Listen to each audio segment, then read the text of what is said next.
Last week, we told you that Boston Marathon bomber Dzhokhar Tsarnaev has been found guilty. Now that case moves into the penalty phase, where the jury will decide whether it will be life in prison or the death penalty. The mother of Boston Marathon bomber Dzhokhar Tsarnaev and Tamerlan Tsarnaev says that Americans are terrorists and that her sons are innocent. She did an interview with the website Vocative, conducted over the WhatsApp messaging application. And Zubeidat Tsarnaeva insisted that her Chechen sons are innocent, that they were framed, and that the United States ultimately will pay for framing them. Quote, "My sons are innocent as all those who are being killed by your country. Today they are killing Muslims, and tomorrow will come your turn. And he who doubts this is deeply mistaken.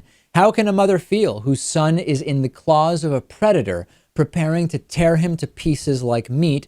They will pay for my sons and the sons of Islam permanently. The tears of their mothers will be fuel for them in hell, and also their blood. And I am doubtless and eternally glad that I know this from the words of the Creator, not just anyone's words." I don't pretend to know what it's like to have one son killed and another tried and convicted of a heinous crime of worldwide recognition and notoriety. So I do not know what Miss Tsarnaeva's mental state is. But do we think she believes that her sons are truly innocent, or is this a sort of shock reaction where she is outside of herself? I think she could be in denial. I think this, we see this a lot with children or young adults or, full-grown adults who commit crimes like this. The parents just have this instinctive reaction to defend them no matter what.